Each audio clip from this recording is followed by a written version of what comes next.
Hi, I'm Paul J. Welcome to theAnalysis-news. In a few minutes, I'll be back with Dr. Shir Hever.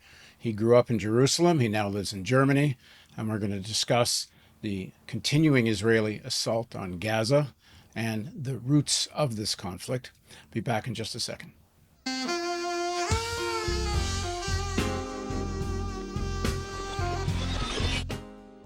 Shir Hever is an economist and journalist. He's the coordinator of the military embargo campaign at the Palestinian BDS movement. Shir grew up in Jerusalem, and he's now joining us from Heidelberg, Germany. Thanks very much for joining us, Shir. Thanks for having me, Paul. So in this interview, we're going to divide it into two parts. The first part is going to be about the current situation and what could be done to stop the bloodshed, and particularly the assault on the people of Gaza. And in part two, we're going to talk more about the political, economic roots of this conflict, why the occupation of Palestinian territory has gone on for decades, why Hamas is in power in Gaza, and more about the Israeli society and how it's responding to this conflict. But Shir, just tell me, let the audience who hasn't seen you for a while, because you haven't been on for a little while in the analysis, just a little bit about your background, and then we'll get into what's going on. Right. Well, I don't want to get too deep into my background right now, but let's just say that as much as I enjoy speaking with you, I'm coming now on the show because it's burning for me right now to call for a ceasefire, because people are dying as we speak. And the way that it connects to my background is that people that I know have been killed and possibly taken hostage. And the thing is that I don't know who they are, because there is so much chaos that it's often the case on the Palestinian side in Gaza, where the names of the dead take some time to be released. I know that good friends of mine have lost family members, but this time also on the Israeli side. I lived for a year in the town of Sderot. Sderot is very close to Gaza and was one of the places that was attacked on October 7th. And I worked in a school, and some of the pupils in that school, when they were in primary school, when I was teaching them, are today adults. And just statistically speaking, it's clear that their names are among the people who were killed. I mean, some of my pupils must be on these lists, but the lists are not published. So even the Israelis are not able to list the victims yet. So this is really a very difficult time, and I think it's important that we have this conversation so people will know what's going on and take action. The position of the American government is about as aggressively pro-Israel as one has seen in a long time. The vote in the UN Security Council, where, in fact, even the Western countries that traditionally vote in support of Israel did vote to have a kind of ceasefire and allow humanitarian aid to get to Gaza. And the Americans vetoed this. And the Americans seem to be trying to turn this into another East versus West controversy. Even the Chinese were, I shouldn't say even the Chinese on Ukraine have not said much.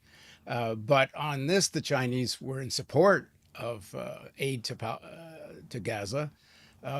What do you make of the aggressive position of Biden while he was there? He paid a little bit of lip service to innocent Palestinians shouldn't be lumped in with Hamas, but that's exactly what's happening. Yeah, I take some criticism on when you say that this is a pro-Israel position to veto the ceasefire, as if it is in the interest of Israel that more bloodshed will happen, even though the current atmosphere in the Israeli public is very much bloodthirsty and calls for vengeance and calls for genocide. That doesn't mean that it's in the interests of Israel. But the United States especially Biden, made it very clear that their interest is to increase the bloodshed.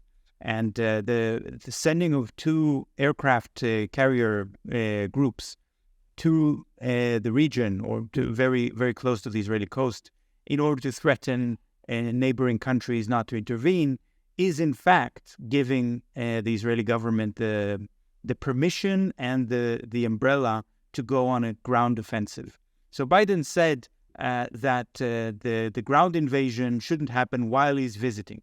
But his visit is not there forever, right? So he left. Then British Prime Minister Sunak has taken his place, but he's not going to stay there forever either.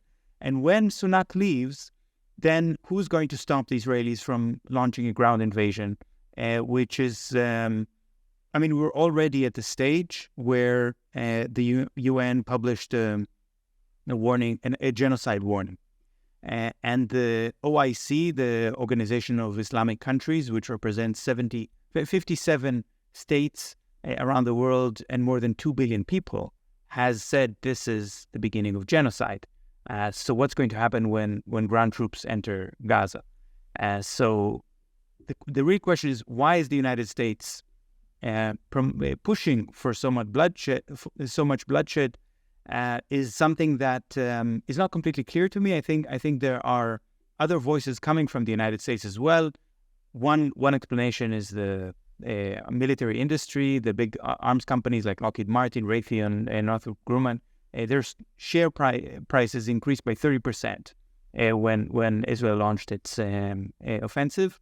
So it is American weapons that are being showcased, that are being sold, but this is very short-term perspective. I mean, there is no way that the Israeli offensive is going to be successful in a strategic level. It's only shedding blood in the name of vengeance and killing innocent civilians. The thing is that Biden has last year made a call, an executive decision to ban the use of Israeli spyware on U.S. citizens. Spyware, these very dangerous programs that are used to hack phones. And Israel is the only country in the world that allows private companies to sell spyware because it's a very dangerous tool for spreading disinformation. And Biden has nevertheless himself been a victim of Israeli disinformation. So on the one hand, he's saying we want to protect American citizens from disinformation spread through spyware.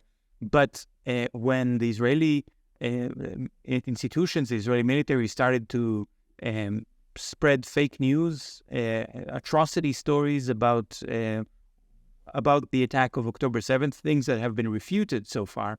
And I'm not going to repeat the details because they're gruesome and offensive, and I don't want to do this to the listeners to listen to those details.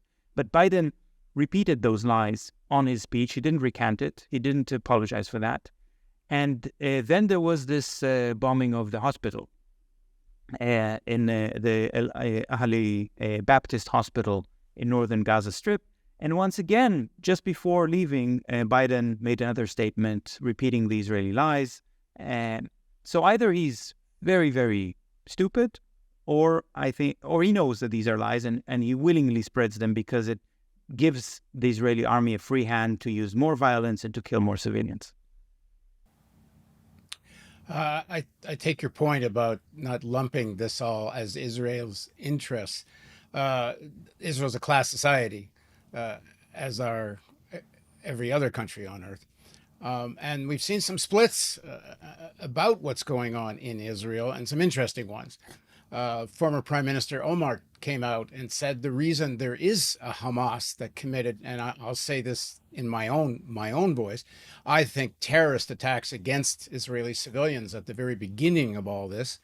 And as Hamas is more or less the government of Gaza, you can call it a form of state terrorism, but it has to be seen within the context of decades of Israeli state terrorism against the people of Gaza, and we can get more into that maybe in part two. But Omar says that Bibi Netanyahu and the far right of Israel have for decades deliberately nurtured Hamas, wanted Hamas as the enemy, in order to avoid any legitimate negotiations with the Palestinian Authority and other forces in Palestine. PA isn't the only organization or force that could have been negotiated with if there was any serious intent to negotiate. What do you make of this? One, that Omar, and he's not the only one that came out and denounced this relationship of a morbid relationship between the Israeli far right and Hamas. What do you make of that going public like that now, and what do you make of the substance of it? Yeah, let's put aside Olmert's own opportunism here, because let's not forget that he commanded an invasion of the Gaza Strip in the winter of 2008-2009. Yeah, none of these guys are peaceniks. Yeah, and at the time he was criticized by Netanyahu, who said that what is the point of invading Gaza and killing so many people if you're not going to destroy the Hamas movement? But then people have reminded Netanyahu that he has not destroyed Hamas, and of course he cannot. That's not something that can happen any more than the U.S. can destroy the Taliban, or that's simply not a physical possibility. But of course the very simple quote from Netanyahu, where he said openly that anyone who wants to prevent a Palestinian state should support Hamas as a kind of divide and conquer strategy. This is something every Israeli knows. I mean, you don't need to go to Olmert for this. It's common knowledge. That's not the point. I think what you say about the causes. Let's put aside the issue of moral judgments, because in the end, we can have this discussion and we can have our opinion on this, but we cannot change the reality. And if a Palestinian uses violence, they're not brought into trial, and they're killed. And of course, for each Palestinian who is killed in this way, there are 10 Palestinians who are killed without resorting to violence at all. So there is no idea of justice here. But the same applies to Israelis, which you commit war crimes and crimes against humanity and kill thousands of Palestinians. They're also not brought in front of a judge. They're also not charged with a crime. So, but they're simply allowed to get away with it.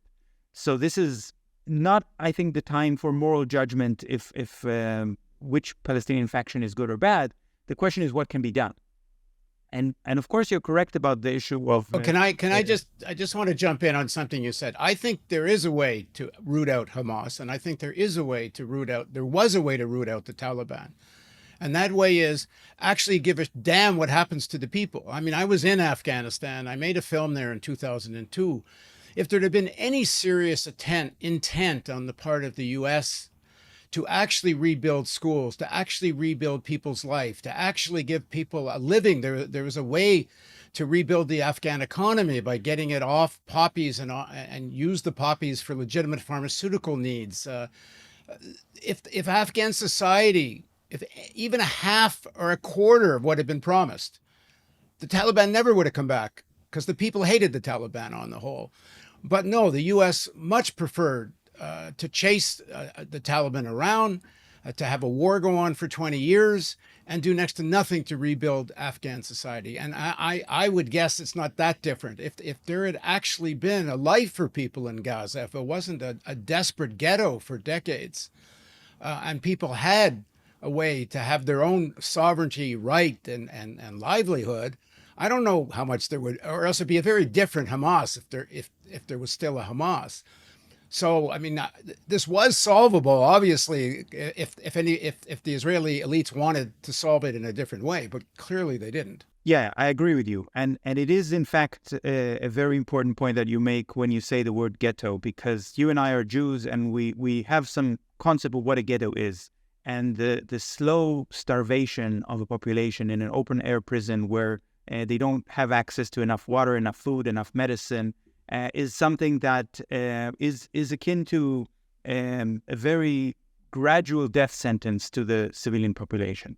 And this is something that started before Hamas was even created. So that's true. But also what you say about what way it is to defeat Hamas. I'm not an advisor to the Israeli military or to the Israeli government. I'm not going to tell them what to do, and I'm not going to advise them in any way. But I do see what Palestinian public opinions say about public support for the Hamas movement, which is about 20%, 30% of the population express support.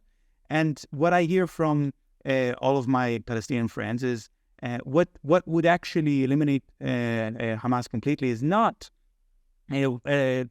material goods, as you say, but freedom, just basic equality and human rights, and that is much more important. So they say, if there's gonna be just a voting right and one person, one vote in a democratic situation, then the Hamas will get 0 votes because nobody would support them under these conditions. So yeah, in that sense, I completely agree with you. I don't think the Israelis are capable of even contemplating that kind of approach right now. But what makes them so strong in their aggression and in their blindness, in their willingness to just intensify the violence indiscriminately is the United States. And not just the United States, other Western countries as well. Germany, absolutely, which are willing to basically send bombs. Germany is sending naval bombs to Israel. Britain is sending warships and other ammunitions. The United States is sending more than everybody else combined, with the clear understanding these are weapons which are going to be used to kill civilians, and the Israelis understand it as well. Within the Israeli discourse right now, every gesture of support when the German Minister of Foreign Affairs said we are all Israelis now, or when Biden held his speech, then they say, okay, this means international law doesn't apply to us. This is how they interpret it. And they're saying it. I'm listening to the news reports in Hebrew, and they are saying it with these words exactly. I mean, as far as the American situation goes, whenever you analyze U.S. foreign policy, you have to begin with American domestic politics, and it's not just about the military-industrial complex. I mean, of course, it's always about the military-industrial complex, but they're doing quite well right now with Ukraine. I don't know that they needed an assault on Gaza to get what they want out of American foreign policy. No, I think the main thing driving this is just Biden is absolutely number one priority. Don't look weak. Don't look weak on China. Don't look weak on Russia. Don't look weak in relationship to Israel. And of course, there's a factor that doesn't get talked about enough, and we don't need to get into it much now, but just to say it. The forces of white Christian nationalism in the United States are very strong, and it's what's giving Trump his momentum, and they're very scared of these forces. They being the Democratic Party and the elites associated with them are legitimate, and rightly they should be afraid. Although they help give birth to these forces with their economic policies towards at least the 75 million people that voted for Trump. But one of the concepts, as you know, of white Christian nationalism is the role of Israel and support for Israel, because Israel has a role to play in the final apocalypse and so on. It's an important part of the narrative. It's a very bloody and role. Of course, I don't know. It's a crazy, unholy alliance of enlightenment for the Christian evangelical. I mean, it's nuts. Why the Israelis play ball with this and the right-wing Jews is amazing, because they're all going to hell when this happens. It's not like all of a sudden these Jews are going to be accepted next to the lap of God. But whatever, none of this has to make sense. But let's set the U.S. politics aside for now. Let me just ask: are there forces within Israel that are being, understandably, given the Hamas attack on civilians, and especially the way Israeli media has been pounding a bloodthirsty response, but are there forces calling for a ceasefire? And don't the Israelis get to see that even in the U.S., the media is starting to get sympathetic to the situation of the Palestinians. And if you watch American mainstream media right now, you would actually conclude there should be a ceasefire, at least for humanitarian aid. It's been an interesting switch in the U.S. media. Yeah.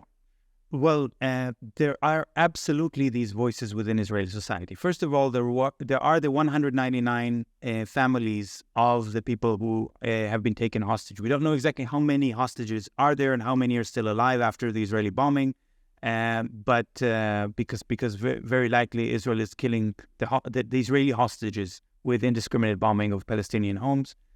But there are 199 families. And some of these families have more than one person who was taken captive. So we don't know how many, but these families, most of them are saying with a very clear voice that there must be a ceasefire and they want a prisoner exchange.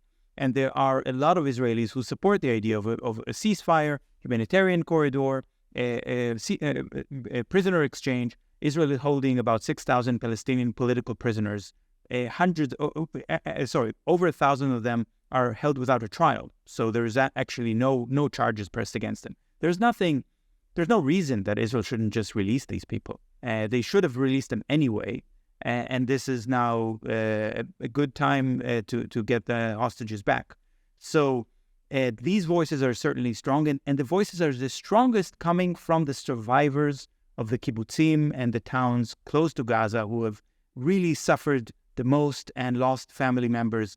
And there are heartbreaking videos and statements by these people, not just the ones who say, please bring the hostages home, but also because they're family members, but also those who don't have family members who are hostages and say, but look, this attack on our home, on our family, it was completely the responsibility of the Israeli government. What else were they expecting that would happen if Palestinians are held in ghetto-like conditions?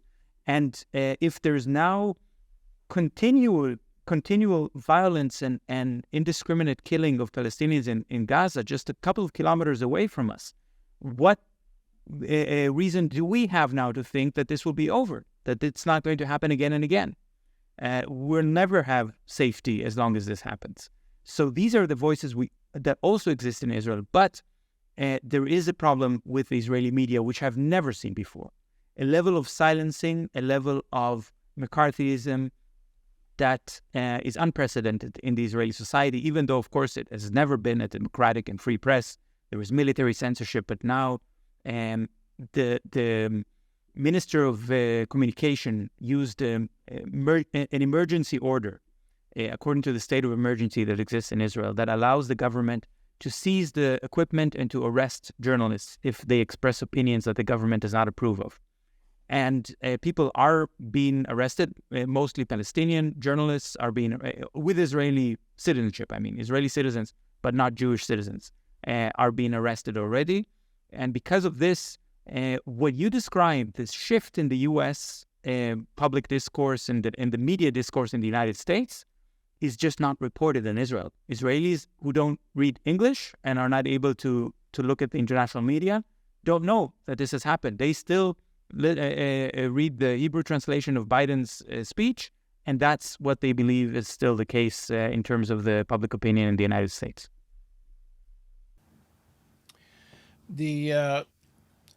Egypt has announced that they're going to have some trucks with some aid get to Gaza. But the Arab countries on the whole, some rhetoric in support of the Palestinians, but not much concrete pressure, it doesn't seem. Yes, the Saudi-Israeli détente will be on the back burner for a little while, but everybody expects it sooner than later to get back on board again. But what's happening amongst the people, especially in the neighboring countries, in Egypt, in Jordan? Sir Jordan has a massive Palestinian population. To what extent are people or going to be in the streets? Are these governments feeling some pressure from their own people? I'm not the best guest for you to pose this question to. You should find a guest who's an expert on these Arab countries and who can read the newspapers in Arabic and so on. What I read is absolutely yes. There were several mass demonstrations in Jordan that the German police has crushing with violence because people feel a strong solidarity with Palestine. And Egypt is also in a very difficult dilemma in a way, because there's pressure on them, and the U.S. has offered a large bribe if they would allow and absorb Palestinian refugees from Gaza into the Sinai Peninsula. But everybody knows that if this happens, these refugees will never be allowed to return. It's going to be a second Nakba. Palestinians will be expelled from their homes. Once again, some of these people are already refugees, most of them actually. So from inside Israel, from 48. So now they're going to become refugees again. So on the one hand, Egypt says, okay, we're not going to open the border, not going to allow these people through. But then again, this could mean that these people are going to be killed. And you mentioned the humanitarian assistance, which is very desperately and urgently needed. But the Gaza Strip has been split by the Israeli forces into two parts. The northern part, the Israelis said, everyone has 24 hours to evacuate or they will all be killed. So that part of the... But everyone trying to get to the south, there were several convoys of people taking their families and trying to escape to the southern part of the Gaza Strip. Those convoys were bombed by the Israeli Air Force. So people don't know what to do. And in these conditions, how can you send trucks of aid to the northern part? They could be bombed along the way. So it's not enough that Egypt will allow the aid to go into Gaza. There also has to be pressure on the Israeli government to allow the trucks to actually get to the people who need the food and medicine and water very urgently. To get back to how this unfolded, there's been reports that Hamas never expected to meet so little Israeli resistance in terms of the Israeli military. They never expected to be able to actually take over kibbutz and be in a situation that it sounds like, if I don't know if you know, but it sounds like they lost control of some of their own fighters to some extent, and some of the bloody stuff that happened wasn't, planned. That the objective was to kidnap people, if you want to use that term, and use them as hostages as part of a prisoner exchange, and then the whole thing spiraled into something far bigger.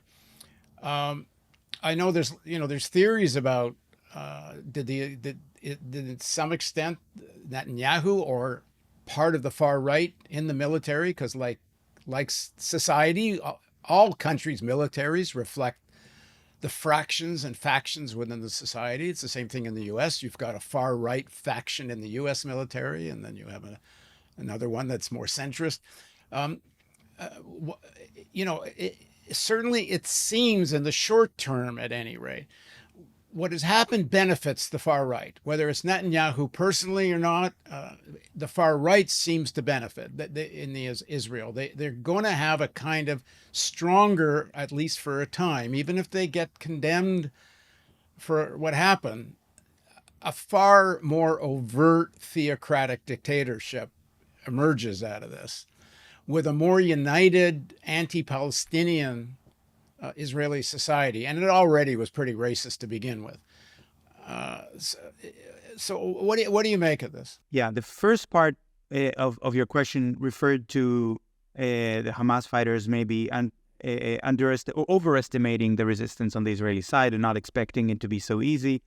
But I think we have to be a little bit careful, because I've heard these sort of arguments from Israeli generals for many, many years, where they again and again underestimate Palestinians and underestimate their intelligence and think, okay, the Palestinians don't know what we're capable of. They don't know how to organize an effective strategy.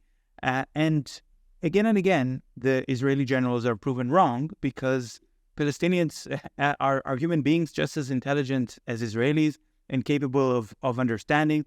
And if anything, in this colonial relationship between a very arrogant and powerful colonial state and the indigenous population, the indigenous Palestinian population, Palestinians have a much deeper understanding of Israeli society than Israelis have of Palestinian society. And there are a lot of Palestinians who speak Hebrew, much more than Israelis who speak Arabic. So because of this, I'm very careful about saying, Hamas didn't know exactly what they're going to find on the other side. But you can't. But listen, attacking a concert of kids, a music concert, and slaughtering kids does not seem part of a very smart, coherent strategy to me. It could have been their intention, but I don't know. But and we're not talking about kids exactly, young adults. But yeah, it was Either way, concert. Yeah, but the thing is, one of the things that Israelis were surprised, how did Hamas fighters even know about this concert? How did they know about this party? Well, because they can read the online invitations and the advertisement just like anybody else. And that's something that Israelis didn't even occur to them. But what you said about the far right in Israel, and the far right in Israel is now part of the government in an unprecedented way. Smotrich, the Minister of Finance, and the chairman of the party Religious Zionism, called himself, he referred to himself as a fascist homophobe. So this is something that we've never seen before so much in the mainstream. There have always been far-right parties in Israel and far-right movements, but they've never been allowed into such key positions, into becoming the Minister of Finance. But what you said about them becoming stronger, that actually didn't happen. And that's very interesting, that when those far-right politicians were confronted with an indigenous population which is capable of uprising and using force, they panicked themselves. Their concept is that Palestinians can be just swept out of the way with overwhelming Israeli force, and they assume that the power relations are so overwhelmingly on the side of Israel that it's going to be very easy. And now they realize it's not going to be very easy. And the public is responding in a very similar way. One of those ministers has made the mistake of going to one of the kibbutzim and trying to speak to the survivors and show support and solidarity with them. They shouted him out. And it's very interesting what he was trying to say to them. He said, look, the state needs to be to provide you with support and relief and protection. And they told him, you are the state, and you failed in doing all of that. And you can come to us and try to protest what the government is doing when you are a government minister is just untrustworthy and unbelievable. So we're going to do a part two, as I said, to conclude part one. For people watching this, who are, I am sure most were outraged to see the attacks on Israeli civilians and are now, I would think, even more outraged at the collective punishment that's happening against the people of Gaza. What should they say? What should they do? We have to stop genocide. We have to, there is a very clear recipe for genocide that we see. First, there's dehumanization of the Palestinian side. There is outright racism, a fervor of nationalism, overwhelming military power, a feeling that there is a free hand and there are not going to be any consequences. And then the killing starts, the blood is spilled. And of course, disinformation is part of it. And blaming the victim and saying, Palestinians have brought this upon themselves. These are the components of genocide. This is already happening. So what we need to do is to stop it in whatever form we can.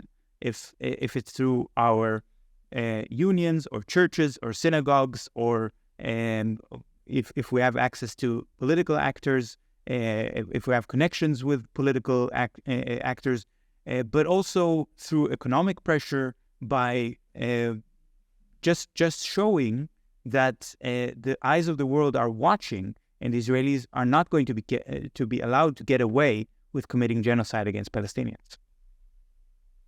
Okay, thanks, Shir. So in part two, we're going to talk more about why does the occupation continue decade after decade. There was another way for this to happen. I mentioned this to Shir off camera just before. There could have been a kind of more quote unquote normal capitalist development here, more South Africa style, where the Palestinians were incorporated into whether the state would have been called Israel or even a two-state solution, but one way or the other, a solution that reinforces capitalist relationships, allows a certain amount of the Palestinians into the elites, as has happened in South Africa. Some blacks have now entered the South African elites and help rule on behalf of the tiny minority that actually owns stuff. There could have been that kind of development in Israel, but clearly there's forces in Israel that didn't want that. One of the questions I will be asking Shir, not now, but just to tease it. When I was in Israel 30 years ago, I went to a film festival, and I went because I was told a dozen Palestinian filmmakers were going. So I figured if they're going, I'll go. They actually pulled out a couple of days before I got there. But what I heard at that point, and I'm guessing is still true, that if it wasn't with a quote unquote existential threat of Palestinians to Israel, and I put quote unquote because I don't think there ever was or is an existential threat to Israel from the Palestinians. But without that as a threat, Israeli society itself would explode with the secular versus religious sections at war at just who and what kind of society Israel is going to be. So we're going to talk about that in part 2. And for now, thank you, Shir. Thank you, Paul. And thank you for joining us on theAnalysis-news. Please don't forget, without your donations, we don't get to do this. So go over to our webpage at theAnalysis.news and click donate and get on the email list. And thanks again.